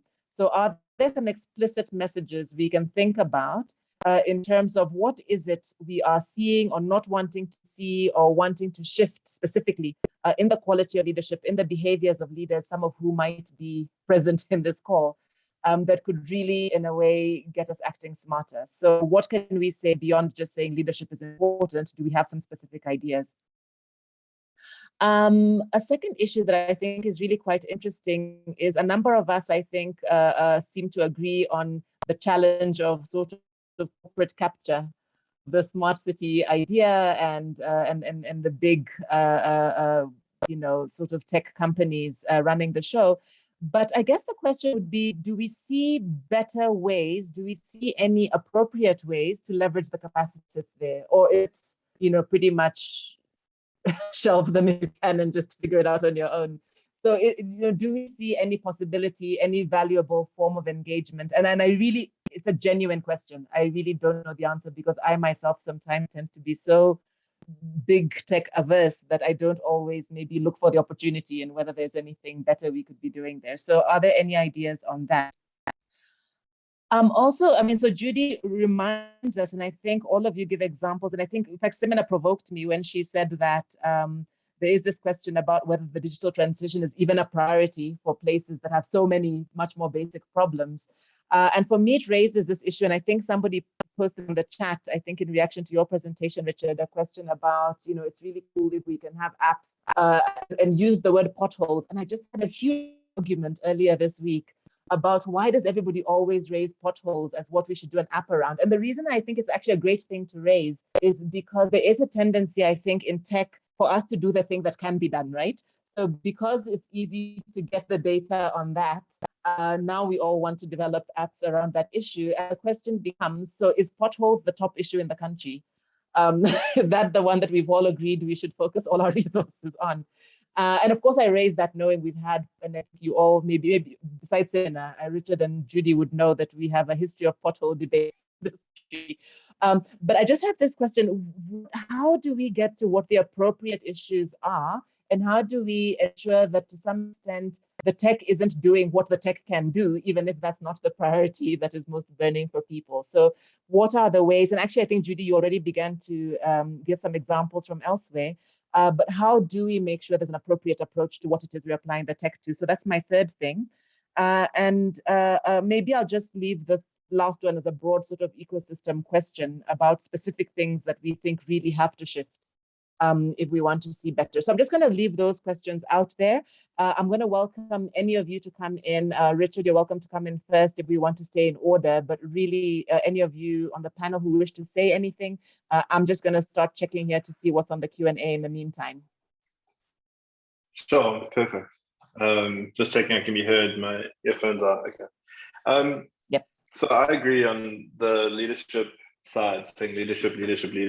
I mean, and I think from me, and I will state I've come into the space from an economist, data science, tech sort of background, and a love for cities.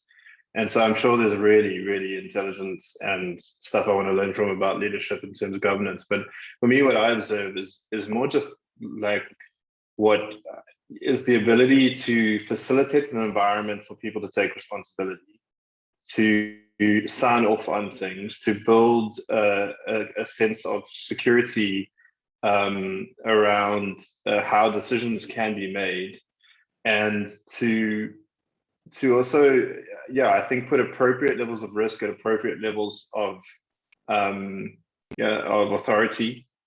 I think it's about making, we see cities where potentially politicized or weak leadership leads to organizational structures where you've got the next layer down and you've got 12 different cities led by 12 different departments, and no intervention of how that comes together to achieve your long-term goals or your development plan or whatever it is. And again, some examples of really good leadership. So I mean, I think, not to say it's all terrible, but I think that's what I say is one element of it, whether it's about putting together responses and unlocking the organizational structure and the people within it to actually be effective in making decisions with them, or whether it's about how decisions are made around procurement of smart initiatives, or whether it's trying to understand even other things you said, like what are the issues. And we've got huge backlogs as South African and African cities. We've got IDPs and long-term goals that are very ambitious. So, and actually going to give you that answer, everyone has got different interests involved. And so like leadership is about taking in all of those things and knowing about how to prioritize and order them in a way that it's, going forward. So that would be one. I mean, I guess I don't know if I can continue to talk on other points, or maybe we just open up across the topic. That might be easier to follow for people. Sure, absolutely. So Seminar, Judy, please, you're welcome to come in. Thanks, Geshi and Richard, for those insights. There are some things you said that totally resonate. The one thing, like if I were to give one explicit message to the leaders, and here I'm thinking about the elected representatives, the high-ranking city admin I work with, is be humble. What we often see is that they jump into solutions, and they jump into solutions because they want their idea to be out there, because they honestly think it's good. They don't take the time to analyze the problem, and they definitely think that the solution is digital because that's the hype thing to do. So yeah, keeping it short, my message would be humble. Going hand in hand with what was said in the intro video by Sithole, which is also be ballsy. You have to find the right level of those two elements. I'll stop there for now. Yeah, so that's interesting, Seminar. I don't know if, is it okay to say ballsy? Is that an okay term? I'm not sure, I was quoting. but I think we understood. I'm not saying it. No, okay. Yeah, it's a good thing it's Simina who said it. Okay, now Judy, actually just maybe, and you might have had something you want to comment on, and there is a question for you in the Q&A, but maybe if you're going to come in here. So Simina is saying, and I think it's really important to be humble, but I think it's also really important for us to recognize the allure, the seductive nature of something called 4IR and some glitzy renderings we see, and the idea of the smart city and tech will solve everything. And this may be even a sort of harks on a bigger development issue of catch-up, right? So you're trying to tell us, Judy, that we can be low-tech, we can do simpler things, we can be where we are, but maybe that's not what leaders want to show, and maybe that's not what the populace wants to hear. Maybe people want to see some flashy dream that's going to replace all of the shit around us. So could you maybe just, I don't know if in your research you're picking up on that, so could it be that those of us on the ground are saying let's do simpler things, but in fact, people want Donald Trump to them that they can, blast everything, blast everything. How do we deal with that? How do you get leaders to be humble? Okay, that I can't answer. How do you get leaders to be humble? But what I did want to raise is I actually wanted to say that I have a lot of sympathy for leaders, because when one has been in leadership positions, you suddenly discover that it's actually really hard. And so that's my first point, is that it's actually really hard being a leader, and it's hard because you are trying to balance many different pressures and different expectations, like you say, Geshi. So I think this question of expectations is an interesting one. I know that there's this temptation to put out there this image of these beautiful smart cities, those architect drawings, which always look really nice. But I think that ultimately people value things that work over things that look good.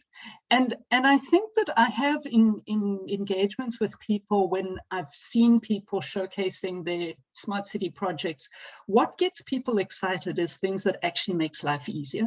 So if, for individuals, if they can sort out their problem with their electricity billing easily online without having to go somewhere, and that kind of thing actually makes people excited. So it's not the sexy part of IT that makes people excited, really. It's the having the basics in place, which is why for me, basic stuff that is used to run cities, to get the billing out, to make sure records are updated, to make sure things are kept right. Those are the things that really work. And I think it's quite hard for city leaders to focus on that point. And for me, this is why it's important for us to change the discourse. Because if you change the discourse around smart cities, then leaders have got something to point to. They can go, but these researchers tell us that this is what smart means. It doesn't mean that anymore. And that makes it far easier for them to stick to their guns and say, we're going to fix the basic problems. We're going to get those things sorted out before we build shiny new cities that look amazing, but create greater inequality.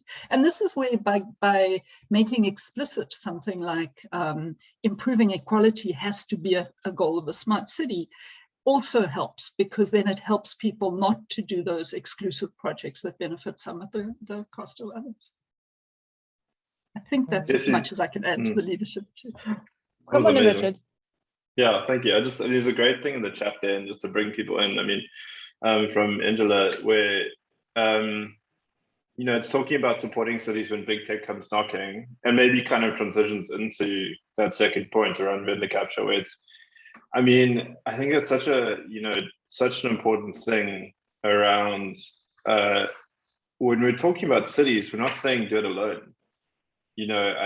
I think even with leadership, but with anything else, is your thing, like partner.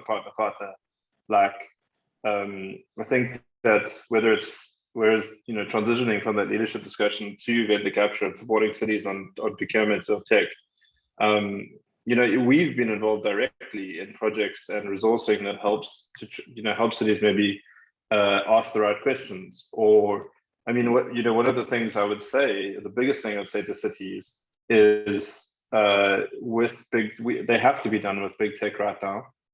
I mean, cities like Munich have just moved off Microsoft, for example, to their own solution. There's a lot of ability actually for cities to invest in digital and technology. But I don't think it's a necessarily evil thing to have a mix of big proprietary tech, open source, and internally built things. The most important thing is the governance and the architecture and the design and the capabilities and the leadership of the way that the city works is fundamentally owned by the city and not outsourced. And also that these things are not the tail wagging the dog. So things like data governance isn't a module of some big tech software platform. It's a real topic that exists, is that there should be real governance on data, and not just about how it works in systems, but how it works across the whole ecosystem of the city. But I also think that, you know, that point around support for the inclusion. I mean, I think we can't underestimate how dangerous it is in South Africa right now, how on a knife edge this is. We're talking about setting up whole new cities. The really existing privatization of city space, or where residents are moving into spaces that are trying to move them out of the public or city sort of engagement space, gated estates, all these sorts of things. I mean, there's a lot of history we can talk about and all those sorts of things as to what's going on there. But like, the point is that is, to me, such a dangerous space to be in when we're baking in and privatizing inequality and that sort of like level of access to digital to the city itself, or to the city we're creating. So I thought that was an interesting point, and also thanks to Angela Pizza for raising it. I don't know if others have thoughts on Metacapture. I'm super interested in that. Yeah. Go ahead, Judy. Can I just come in on the big tech engagement issue? I think cities must engage with big tech. Big tech have resources, they have skills, which is one of the things that cities lack a lot. And so I think there's absolutely no question about that. There has to be an engagement there. I also don't think big tech are entirely evil, which may put me out on a limb a little bit, but I think that there are plenty of people who work in big tech companies who have the best of intentions and want to see solutions implemented and working. So I think that engagement is good. But here's the interesting thing, 20 years ago, I was talking to business leaders and saying to business leaders, why do you let tech companies run all over you and tell you what to do and what to implement? And what I'm finding now is that this is exactly the same conversation, only now with leaders in government. And business was no different. Everyone would sit there and kind of go, oh, we don't know anything about technology. We'll do what the consultant says we must do. And so a lot of the training that I was doing 20 years ago with business leaders was around, this technology is important for your company. It's strategic. You have to apply your mind to it. You can't leave it to some consultant to decide what you're doing. And to my mind, to my thinking, it's the same kind of thing that needs to take place now. Leaders need to understand that they can't go, this is too complicated for me. It's not very complicated, actually.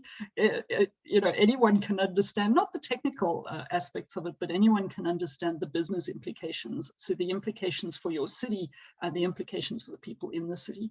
And so I think it's a responsibility of leadership to get to grips with the technology, but also to actually lead and drive what happens with that technology so that they're making the decisions, not the companies that are assigned.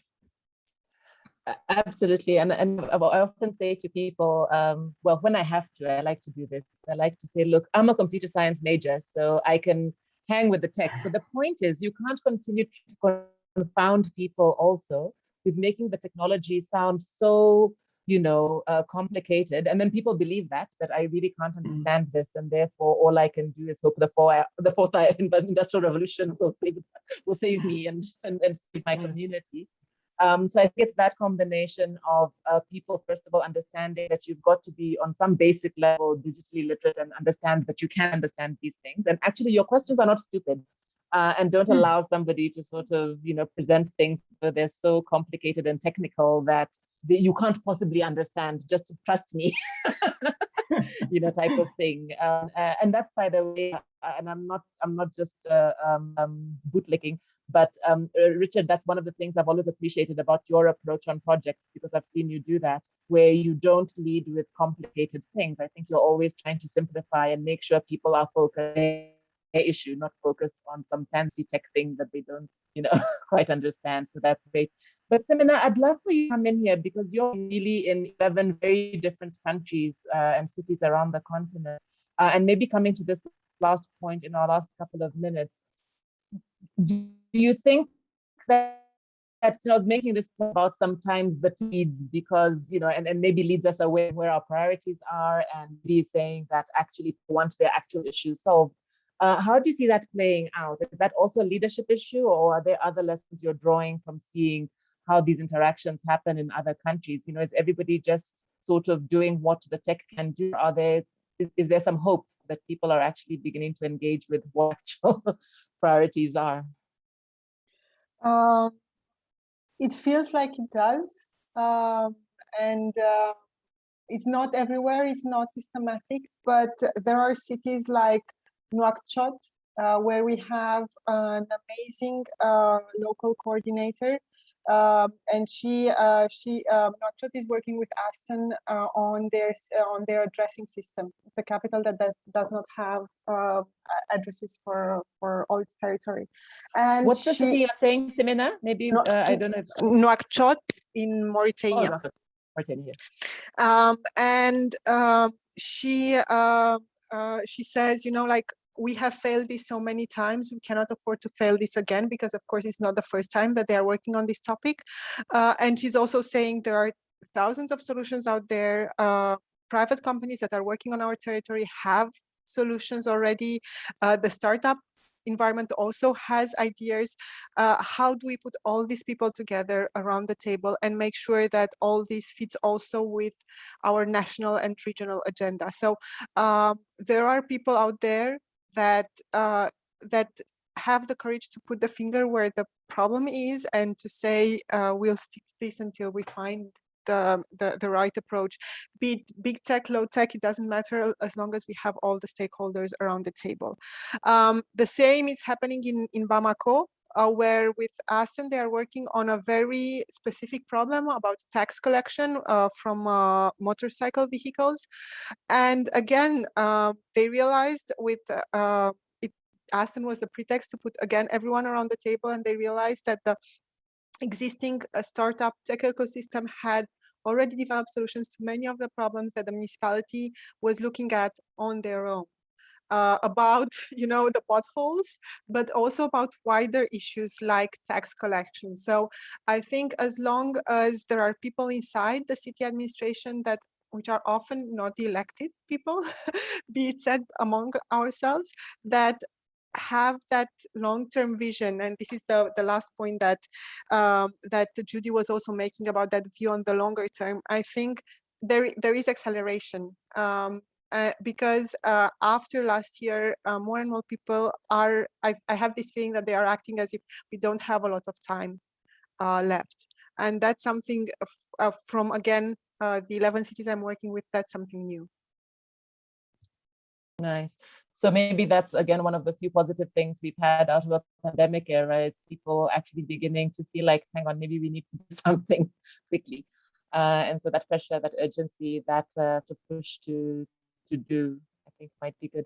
So folks, we're really coming into our last minute or two. There's some really excellent comments that have come through on the chat. Judy has responded to one of Michael's questions on the Q&A. Thank you, Lone and Angela and Michael, for just lots of really great, I think, responses and points of emphasis in the chat. I think what we are saying, and I think we come up with some messages here for the conference organizers that, again, hopefully our next session can further build on, and Judy can take off into her research so that we can all refer to Professor Backhouse when we're trying to convince people what you're saying is true. But I just really want to thank the panel, and maybe just give a quick a minute each in just any top of mind message you want to send people off with before we close here. And maybe we can go in reverse order. So Simina, maybe we can begin with you, and then Judy and Richard, and close out that way. So thank you. and just your takeaway. There's something that came to my mind that's a bit non-linked with what directly we were talking, but still I want to mention it, is that tech is also energy. So we need to be also wise when we think how we use it. It's not, if we don't see it, doesn't mean it's not there. In Paris, we are talking about 1/3 of our energy consumption going into data centers. That's huge. So before we start using tech, think also that tech is infrastructure and energy. I would stop there. Thank you. So you're backing Judy here on maybe also needing to look low tech and not only at really energy high solutions. Judy, let's you take.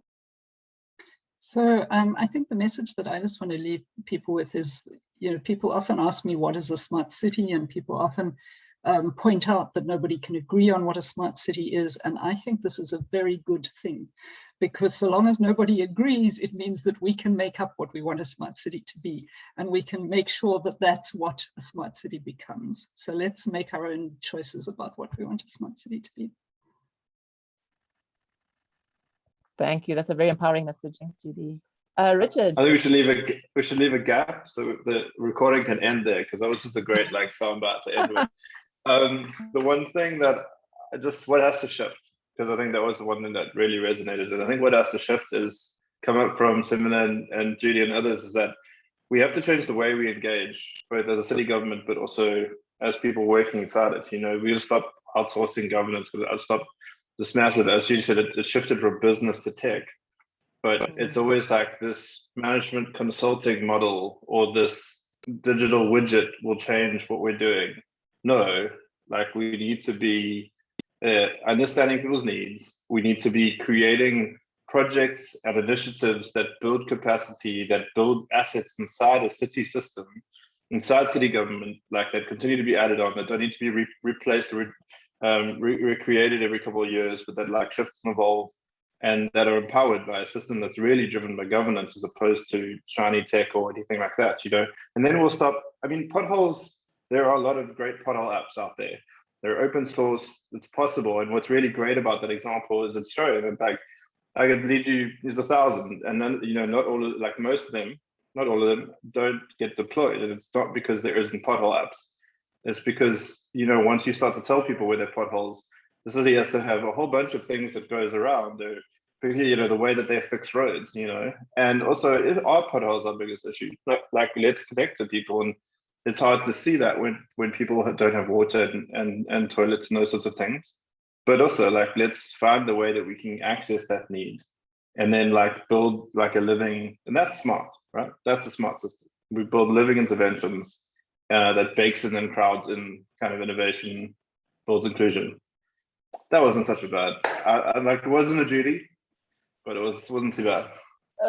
Pretty good mic drop. Thanks, thanks, Rich. I think our panel is saying smarter cities can enhance city response and resilience, but there's lots of other things that have to shift in this. And I think this idea that the narrative, the capacities we're building, and being quite purposeful and aware of what we're doing and what else it's affecting, and that we can't outsource our problems to tech or big tech for that matter.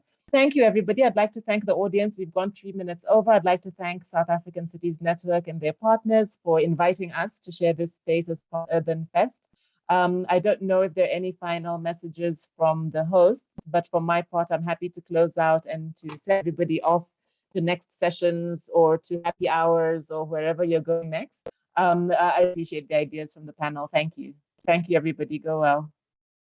Thank you, Geshi. Thank you, Geshi. Bye-bye, everyone. Bye, everyone. Oh, I understand the recording will be available probably after next week.